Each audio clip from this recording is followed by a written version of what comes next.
అందరికీ నమస్కారం।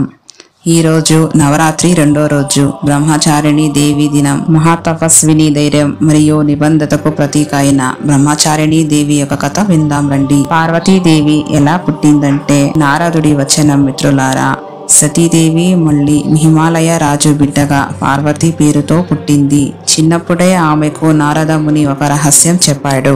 అమ్మా పార్వతి, నీ పూర్వజన్మలో సతీదేవివి, ఈ జన్మలో కూడా శివుడే నీ భర్త, కానీ ఆయనను పొందాలంటే ఘోర తపస్సు చేయాలి। పార్వతీదేవి వెంటనే తపస్సుకు సిద్ధపడింది। మొదటి 1000 సంవత్సరాలు కేవలం ఫలాలు పండ్లు మాత్రమే తింది। తరువాత 1000 సంవత్సరాలు ఆకులు మాత్రమే, ఇంకా 100 సంవత్సరాలు ఏమీ తినకుండా గాలి మాత్రమే ఆహారంగా తపస్సు చేసింది। అందుకే ఆమెను అపర్ణ అని కూడా పిలుస్తారు, అంటే ఆకులు కూడా తినది కాదు అని। ఆమె తపస్సుకు సంతోషపడ్డ బ్రహ్మదేవుడు ప్రత్యక్షమై, అమ్మా నీ ఘోర తపస్సు చేశావు, బ్రహ్మచారిణి పేరుతో లోకంలో పూజించబడతావు, శివుడే నిన్ను భర్తగా స్వీకరిస్తాడు అని వరం ఇచ్చాడు। కానీ శివుడు ఆమెకు పరీక్షించాలని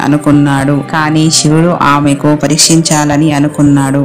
ఒక వృద్ధ బ్రాహ్మణుడి వేషంలో వచ్చి, అమ్మా ఎవరి కోసం తపస్సు చేస్తున్నావు? ఆ శివుడా? శ్మశానంలో తిరుగుతాడు, భూతగణాలతో ఉంటాడు। అందుకు పార్వతీదేవి ఏం చెప్పిందో తెలుసా? స్వామి, నాకు శివుడు స్వరూపం తెలుసు, ఆయన బాహ్య వేషంలో ఎలా ఉన్నా ఆయన పరమాత్ముడు, నా తపస్సు అయినా కోసమే।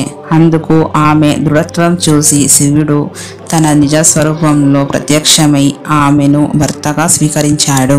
బ్రహ్మచారిణి దేవి యొక్క మహత్వం ఏమిటంటే తపస్సు మరియు నిబంధత। బ్రహ్మచారిణి మనకు ధైర్యం, సాధనలో తపస్సు అవసరం అనే నేర్పుతుంది। బ్రహ్మచారిణి దేవి యొక్క మహత్వం ఏమిటంటే తపస్సు మరియు నిబంధత। బ్రహ్మచారిణి మనకు ధైర్యం, సాధనల్లో దృఢ నిశ్చయం, తపస్సు అవసరం అని నేర్పుతుంది। విద్యార్థులు బ్రహ్మచారిణిని పూజిస్తే ఏకాగ్రత, జ్ఞానం లభిస్తాయి। పరీక్షల సమయంలో ప్రత్యేకించి ఉపయోగకరమైనది। బ్రహ్మచర్యం అంటే బ్రహ్మంలో చరించడం, పరిమితి లేని అనంతత్వంలో సంచరించడం। ఒక బ్రహ్మచారిణి ఒక మంత్రం ఏమిటంటే ఓం దేవి బ్రహ్మచారిణి నమః। నైవేద్యం ఏమిటంటే పంచామృతం, చక్కెర, పుష్పాలు, తెలుపు పువ్వులు। వ్రతం, ఈ రోజు ఉపవాసం ఉండి పలహారం తీసుకోవచ్చు। జీవితంలో అన్వయించుకోవడం, ఎదురైన సమస్యలకు బ్రహ్మచారిణి లాగా ధైర్యంగా ఎదుర్కోండి। మనస్సును ఏకాగ్రతలో ఉంచండి। సాధనలో ఆతురత వద్దు, ఓపిక అవసరం। మిత్రులారా, బ్రహ్మచారిణి దేవి మనకు నేర్పిందేమిటంటే ఏ లక్ష్యం అయినా సాధించాలంటే తపస్సు, దృఢ నిశ్చయం అవసరమని। ఈ రోజు ఛాలెంజ్ ఏమిటంటే ఒక కష్టమైన పని పూర్తి చేయండి, 10 నిమిషాలు ధ్యానం చేయండి। కామెంట్లో జై బ్రహ్మచారిణి మాత టైప్ చేసి మీ సంకల్పం షేర్ చేయండి।